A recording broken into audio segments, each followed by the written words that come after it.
let me just give you a quick rundown of what we're going to talk about.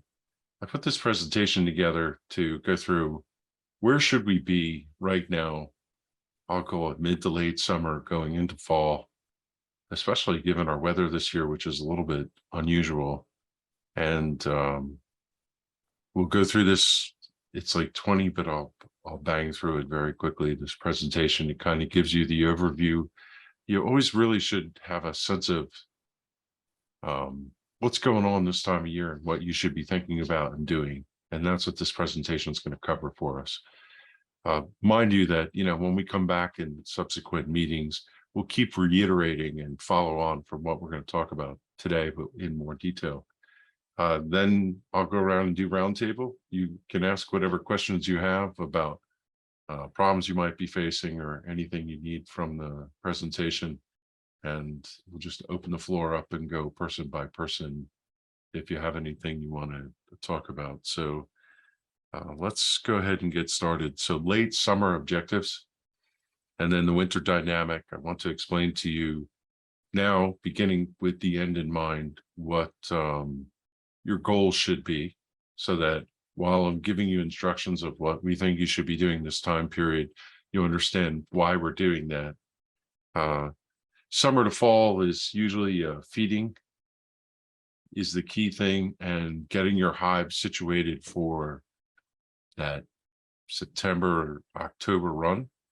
And I want to talk about how to set your colonies up, meaning your hive boxes for winter, and a little bit about why the heat dynamic matters, and make a suggestion that hopefully will imprint you on right size the equipment for the colony at hand.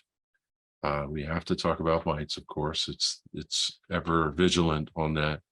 And then we'll go over a couple problems that you should be monitoring for through the rest of the year, just to get you synced for anything that might derail you going into winter.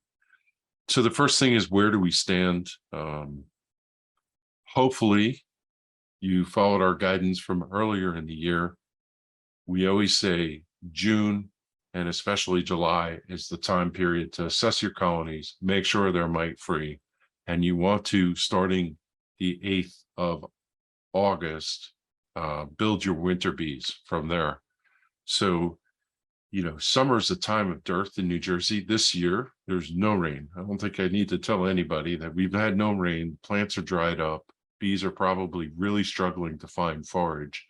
And if you ask me, in the past, I've done an experiment. Do you need to feed in New Jersey? Could you just let the bees try and figure out if you have great forage and fauna in your area? The answer is you need to feed. This time of year, you need to feed. The bees will not find enough forage in late August in New Jersey to be able to overwinter. You have to supplemental feed them.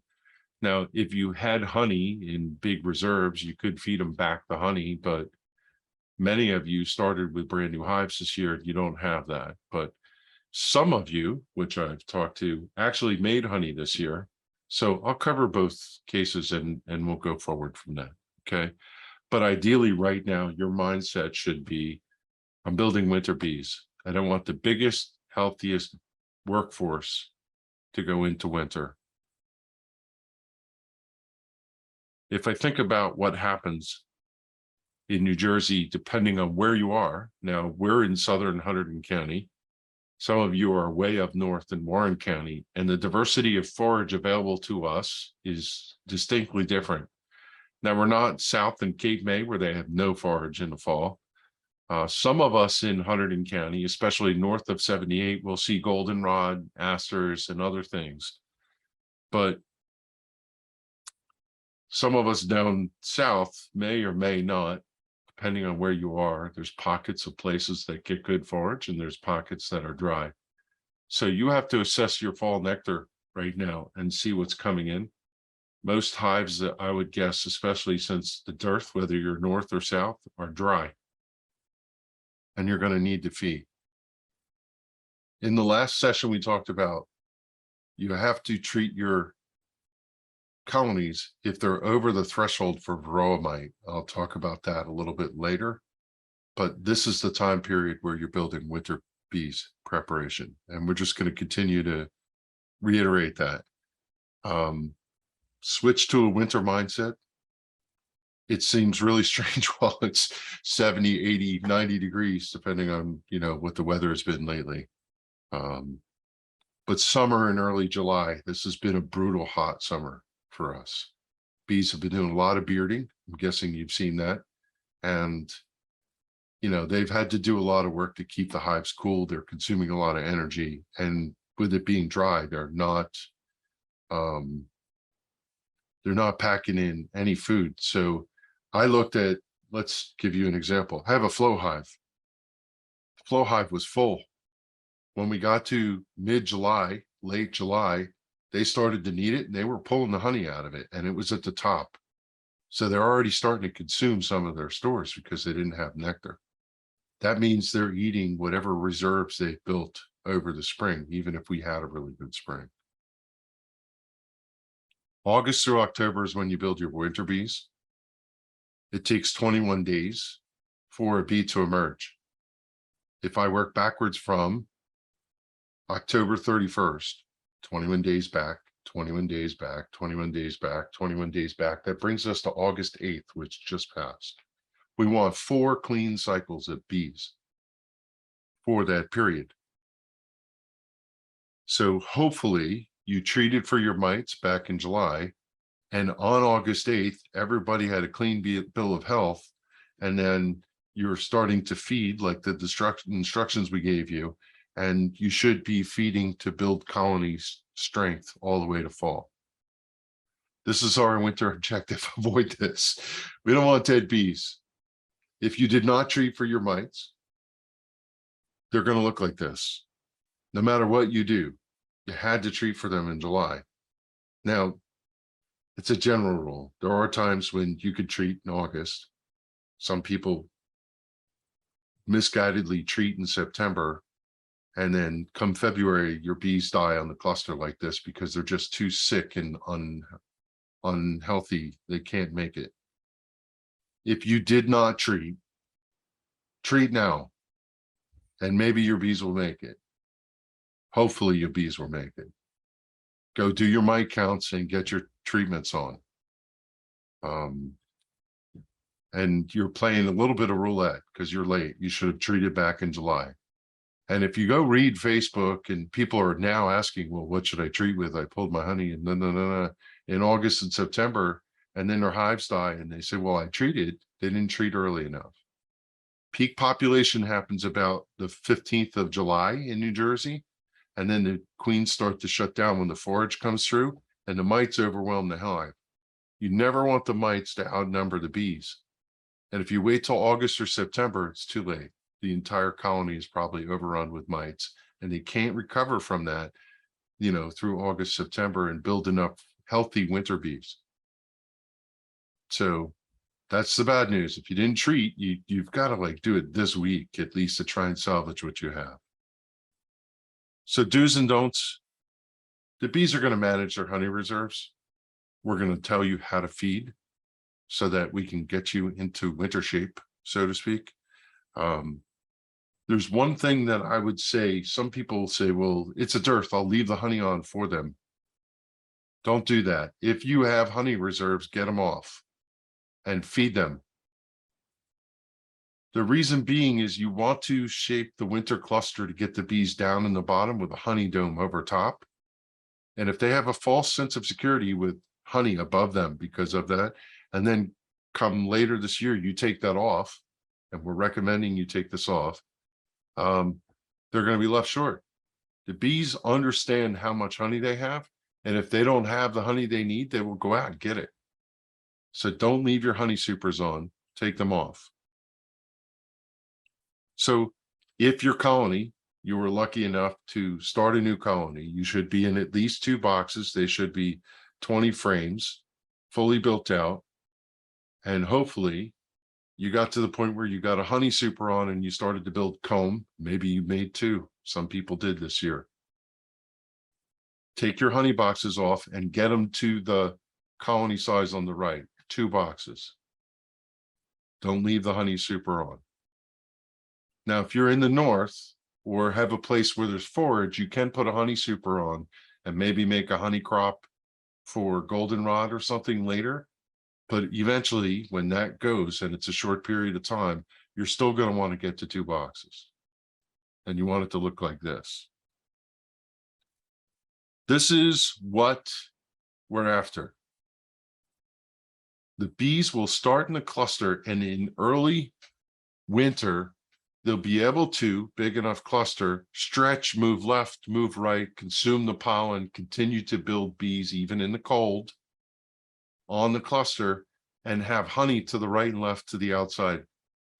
And a typical colony, if set up correctly in New Jersey, will stay in the bottom box till December, maybe even later, because they'll be set up correctly.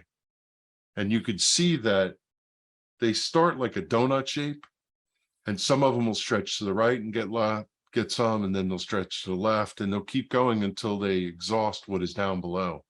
And then they'll push up into the honey dome. And it looks like this.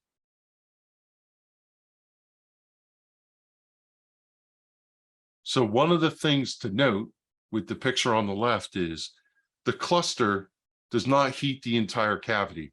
They only heat around the cluster. That's what the yellow, the purpley and red shows heat in the image to the left. But you could see that red signature above them allows them to heat what's above them, which is the honey. And they move up into the warmth coming off and can move up after they move. So you see on the right side is they go left, they go right, they consume everything in the bottom, and then the heat, they can move up into the dome, and you'll typically find them moving around in the top box late winter coming into spring. So you need to have a full honey dome, and you need to have a big enough cluster because they can only move and protect the brood that's inside and the queen if they have enough bees, which is why August 8th, 21 days, 21 days, 21 days, 21 days. The number one thing to get yourself over winter is to have a very big cluster with a large combination of stores. One of the things to send home is that we don't want you to leave the box on top, even if it's full of honey, because what happens is any residual heat comes up and it collects under the inner cover. The box on the left is ideal because as the cluster moves up in winter, they can get into any of the residual heat that eventually dissipates, but it's there, and that helps them to consume that honey. On the right, if you left the box, the honey is, or the heat's all up in the top, and they can't make use of it at all. It's worthless. It's a dead zone up there. And the cluster is not capitalizing on any residual heat late in the winter that could potentially help them to not have to work as hard. It becomes a useless endeavor for them.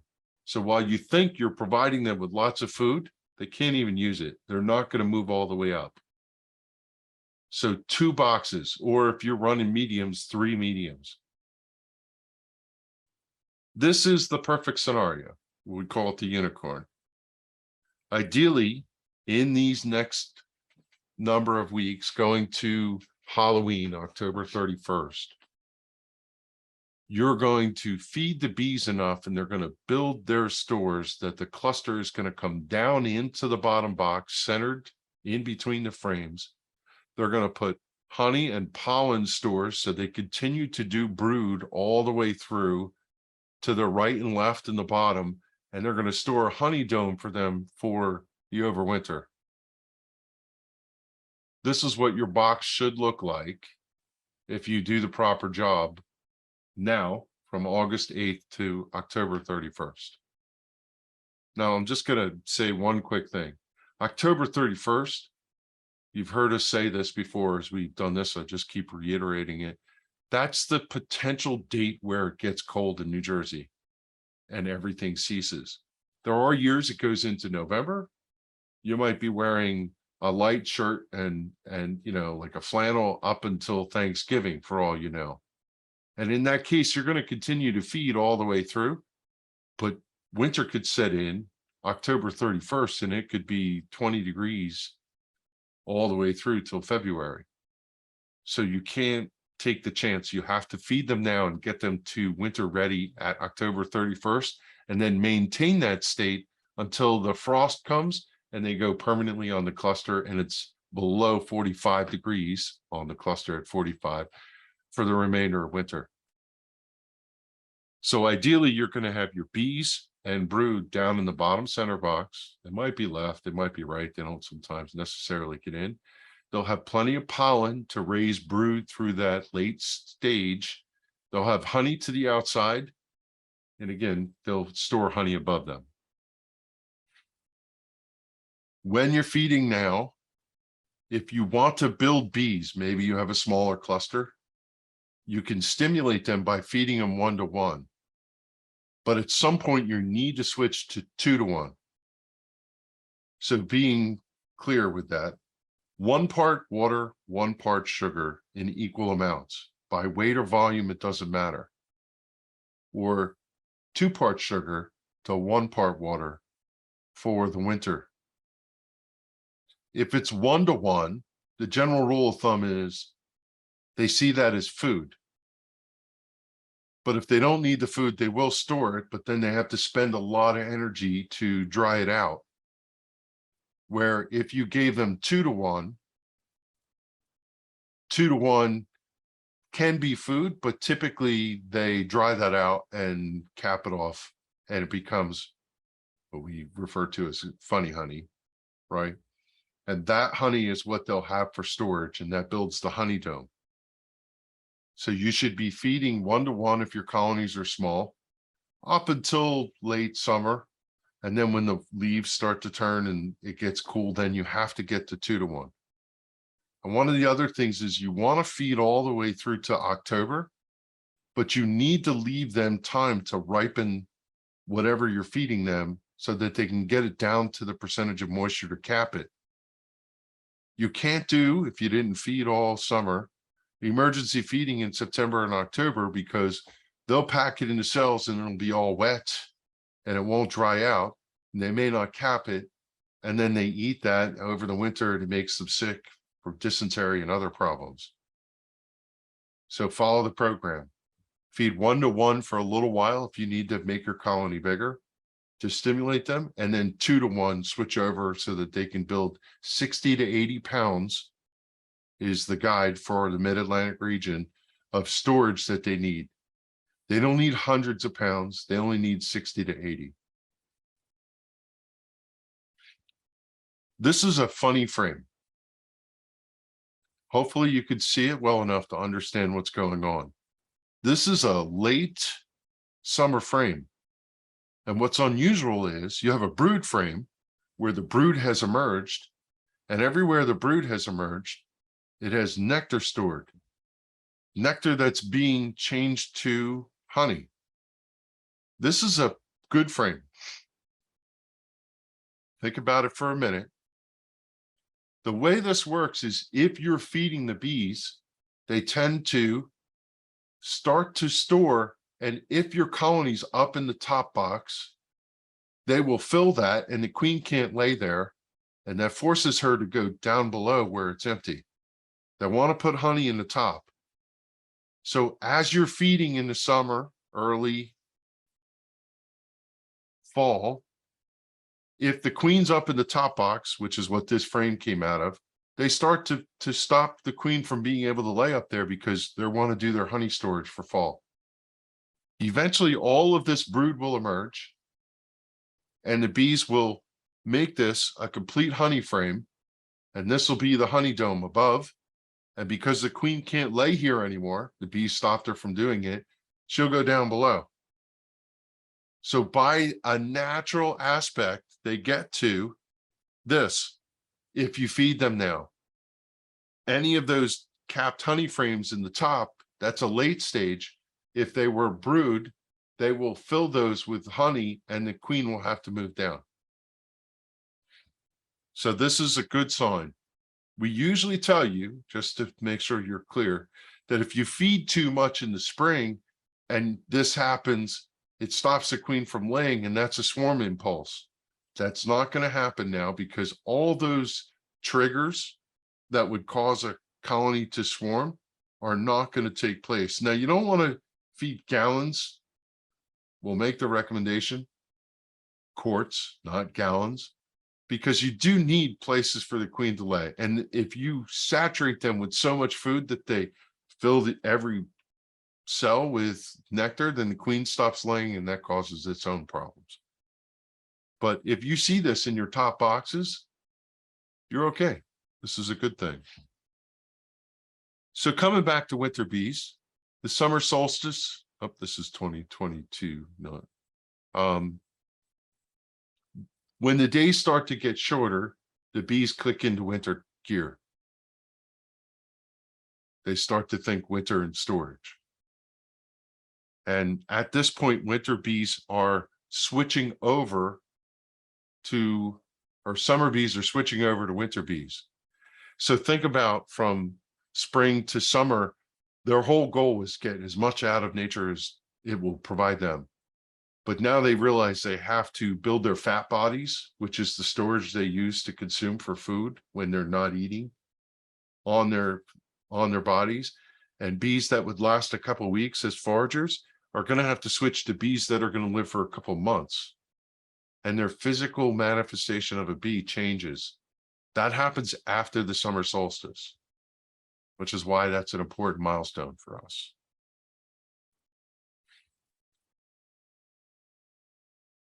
August 8th happens to be my sister's birthday. That's how I always remember that date. First round starts.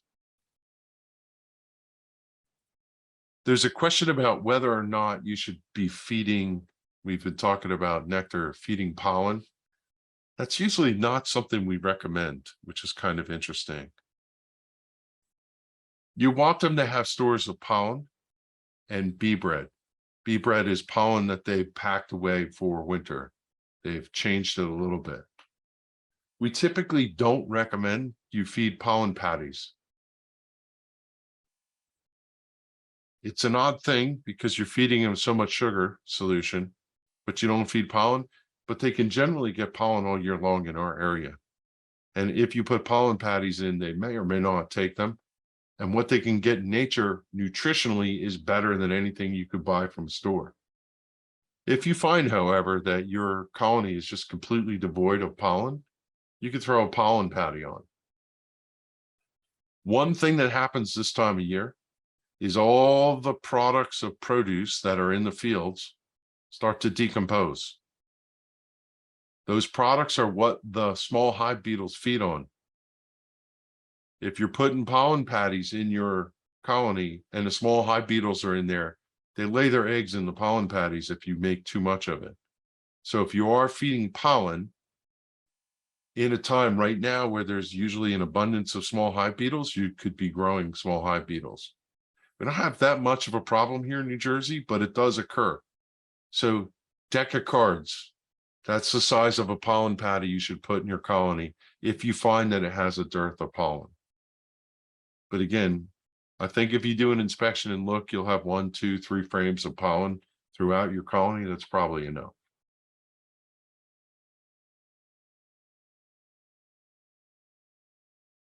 You have to monitor for your mites. You should have done this back in July. And hopefully you got your mites down to the threshold they need to be. Some mites are okay, but 2 to 3%, depending on the population. If you don't know how to do that, Honeybee Health Coalition has everything you need in their Varroa management guide. Get yourself an easy check. When we went out to do monitoring mentee visits that we did, it was mixed. Some were good, some were not. Some had the treat, some did not. Hopefully you've monitored, you know what your thresholds are, you've put your treatments on. And it's been a super hot summer, so it's been tough to figure out what to actually use. A lot of people, when it's hot, switch to Apivar because you can't use Formic Pro because it's too hot. But we've had this stretch right now where it's cool. And some people actually took the risk of not treating in all those hot periods. And last week when the weather broke, they threw their Formic on. Maybe they're a little late, but weather-wise, they had already invested in Formic and they didn't want to use it because it's quite expensive.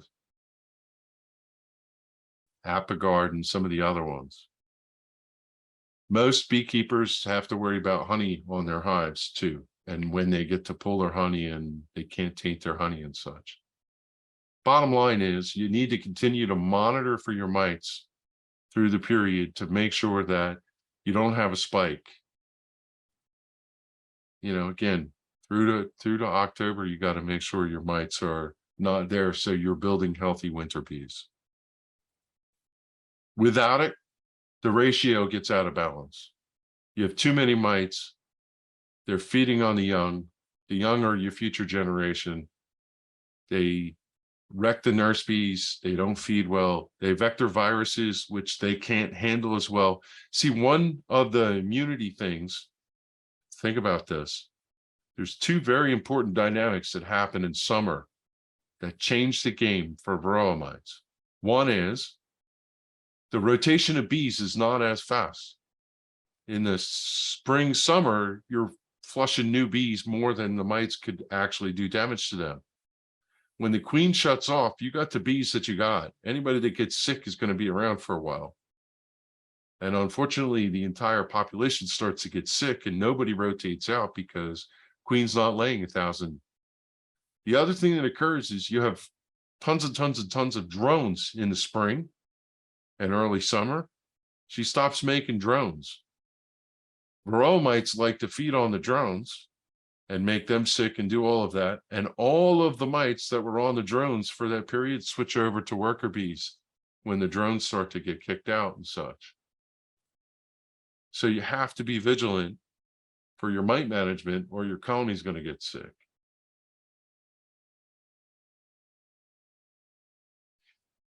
Sometimes you run into problems.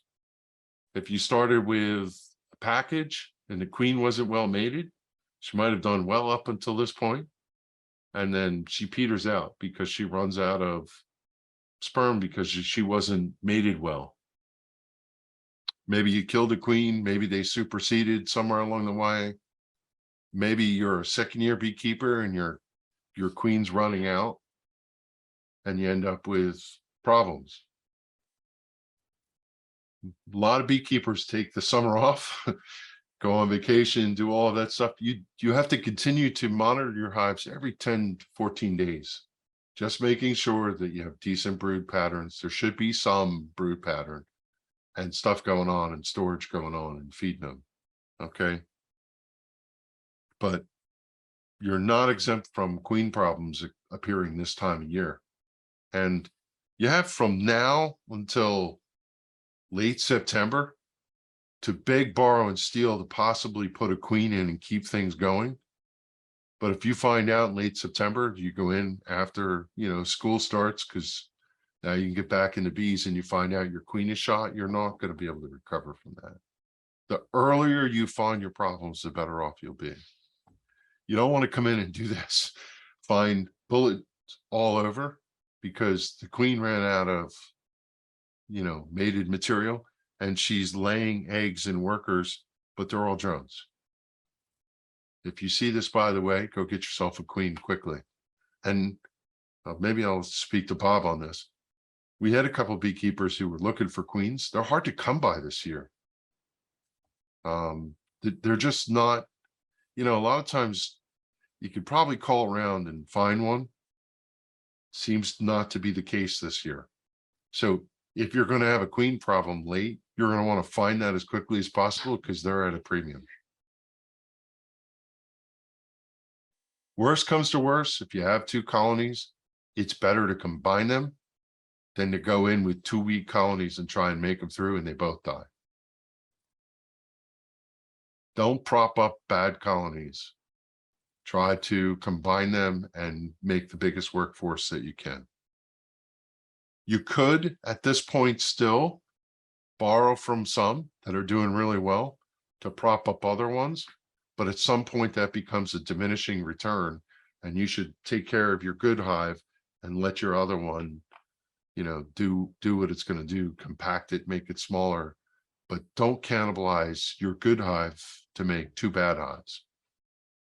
If you need guidance on this stuff, write in and we'll see what we can do to help you out with that. you see what it says. This is no way to overwinter a hive. Hopefully you all had good success at getting your colonies built out with proper comb from edge to edge, from top to bottom bar. This is terrible. And what you tend to find is frame 1 and 2, 9 and 10 look like this. That's 20% of your colony space that should be stores for winter. That's no good. And I go into new people's colonies all the time, especially with plastic, and this is what I find. I might make a recommendation that the best way to build comb at this time of year, I mean, you could try to feed, but they don't want to build comb, especially on plastic now, is to get a nuke box, 5 frames, with a laying queen that has the bees of the right age, and they can maintain the temperature, is a brood making machine.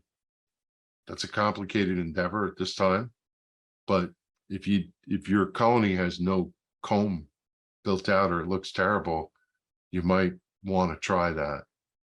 If you have that problem, write a note to us. We'll see what we can do. Or maybe, and again, a public service announcement, if you're all new and you have friends here who are new, you could share resources. There's times when I call Bob, my friend in beekeeping, and say, I need some comb. And he's done the same.